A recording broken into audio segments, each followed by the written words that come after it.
hello, my people. How are you doing? How have you been? How are you taking care of yourself? How are you showing up?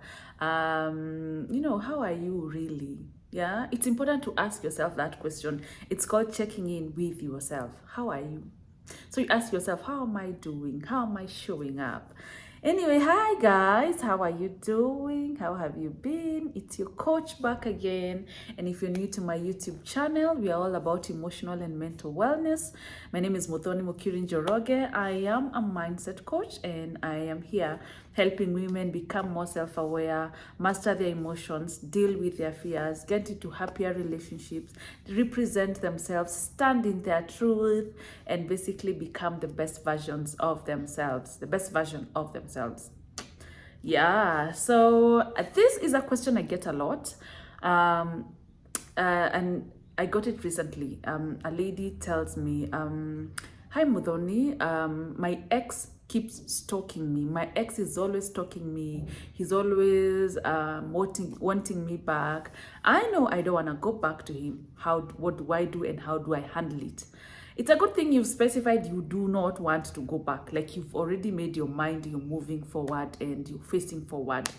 So first things first, what your ex, I have said this before and I will repeat it again. What your ex does with their life and whatever it is that's happening is first of all none of your business. It is none of your business. Unless, of course, it is affecting you. Yeah.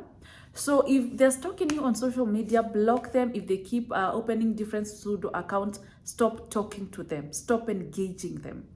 Another thing, if you look behind, you will always look behind. And it will give you a reason to go back to them.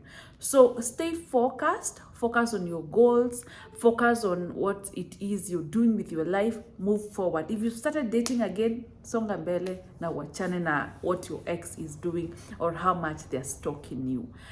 It's also okay to move houses if he keeps showing up at your door, at the gate, or he's always driving by, or he's always like, hey, I'm in your neighborhood, can I say hi? It's okay to move houses to a place where he doesn't know. If you feel you're not safe, like for example, if he knows where you live, he keeps coming at night, he's knocking on your door, the watchman keeps calling you, he's at the gate. Don't be those ones of, hey, I live wherever I want. It's okay to move to somewhere he doesn't know. And then now when he starts showing up there now, that's another story. Protect yourself, yeah? Sometimes we think we're strong, but it's okay if you're not that strong, yeah? And if you're living a relationship that probably was very, what do I say? That was very intense, yeah? Even before leaving, it was a struggle, there was trouble, there was a fight, there was all those things. It's okay to move houses. It's also okay, if you can, it's also okay. If it's someone you're working with, it's also okay to change jobs. I know it sounds unfair, but you can look for another job or you can ask for a transfer from work if you work with them and it's affecting how you're showing up, yeah? You can ask for transfer. You can also report them to the necessary, your supervisor or the HR to protect yourself. Another thing, and this is to the extreme, if it's affecting or if it's threatening, he's threatening you, maybe he's threatening to harm you physically, or he's sending threats and you don't feel safe, go to the police. It's okay to go to the police.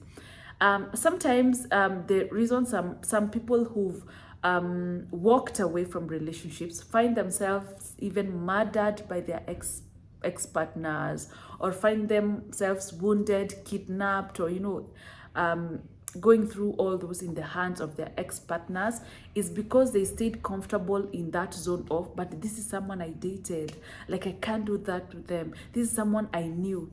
Woman, if it's affecting your mental health, if they're threatening you with harming you physically or otherwise, if they're trying to even harm you, if they're sending threats, if they are showing up aggressively in ways that you don't feel safe, go to the police, report them, yeah? It's also good to store evidence if they've been chatting you, sending you those death threats, sending you those threatening text messages and images and all those things. Keep them. Don't delete those things. You can use them as evidence. But remember, protect yourself. If you need to, go to the police. So another thing, please don't say they are saying my ex is talking to me, it's like he wants me back, what do I do? But you're the one who's fueling those conversations. Yeah, but you're still responding to those conversations. You're still liking his photos. You're still commenting on those things. Yeah, you still have the same circle of friends. Yeah, I say if you leave a relationship and you know you don't want to go back, then cut contact. And if you really want to move on, you really have to do the no contact thing at least for 90 days. Or the least should be 30 days, which I feel is very kidogo. Do 90 days, no contact. It can be tricky if you had a child together and you're still cooperative. That's a whole different arrangement. But if there was none of that, it was just, you were just dating in a relationship, there were no kids involved, and you know you don't want to go back to this person, do the no contact thing. I have spoken about it here before. Yeah, don't fuel conversations with this person. Don't stop hanging out in the same spaces. Stop. If you had mutual friends, it's okay to take a break as you move on, as you are trying to move on from this person. It's okay. If you know you don't want to go back to someone and there's so much in your space, they're stalking you, there are things you can do like no contact. You can move houses, delete their number, delete your photos, delete those chats. Yeah, stop, don't keep looking at them. And then feel compelled to answer his text messages, and then keep writing to me telling me he wants you back, he wants you back. He will want you back. And actually, nobody told you that if you break up with someone that they won't miss you, or that they won't want you back. And the fact, and also let me say, it doesn't, not all breakups are amicable, like bye, you know, it's been real, I wish you well, I wish you well. Not all of them are like that. Some breakups, and especially if it's an abusive relationship, and if you've been dating a narcissist, I've done numerous videos about narcissists because I dated one when I was dating before getting married. If you're in an abusive relationship or it's a narcissistic relationship, you don't leave that man, you escape that relationship. So if you escape, it means there's someone who's running after you. Protect yourself. You don't have to go back to them if you don't want to, but don't fuel those conversations. Stop hanging out in the same spaces. Stop encouraging them. Yeah? Stop. Block them. That is not your son. That is not someone you were born with. That is someone you met as a grown-up who has an ID card, who has their life. You can do without them. Yeah? Also, another thing, if you let your exes keep lingering and showing up in your life, it will prevent you from moving forward, from meeting new guys, from even recovering. Yeah, you keep going around in circles, around the same man, around the same thing. Yeah. And another thing, some people can be very selfish. They want to string you along, but ideally they're moving on. And especially if it's someone who's abusive, and like the narcissists, they want to keep pulling you and stringing you along, but ideally they're still they're dating someone else, or they're sleeping with other people, or they've moved on, or they have even someone else pregnant. That's what they do. So protect yourself. Take care of yourself. Look out for yourself. What your ex does with their life is none of your damn business. Move on, mama. You are okay. You are okay without them. You will be okay without them. Yeah? It takes a willingness. It takes one day to just decide, you know what, I'm done. Block them, move on. If you want to move houses, it's okay. If you want to request for transfer from work, if they're your colleague, if you work together and it's affecting you in some way, it's okay. If they're harming you or threatening you to harm you physically, or if you're afraid of your life, go to the police, report them to the authorities. Don't just sit there and think that, oh, you know what?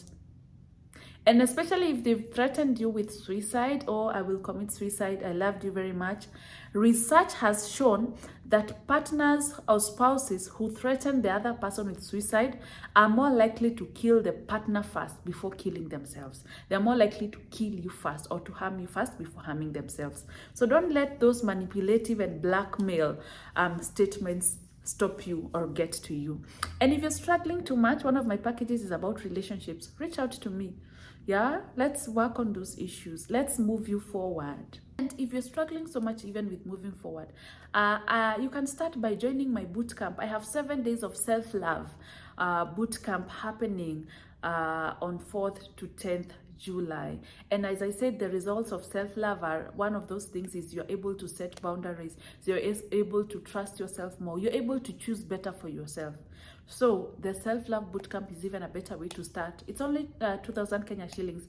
You can join it if you're working a full-time job, whatever it is. It doesn't require you a specific time to be there. The information is also accessible to you for 7 days for 24 hours. So there's absolutely no reason for you not to join the camp. Anyway, bye-bye. Take care of yourself, protect yourselves, and watch out for yourselves. And also seek help. Yeah?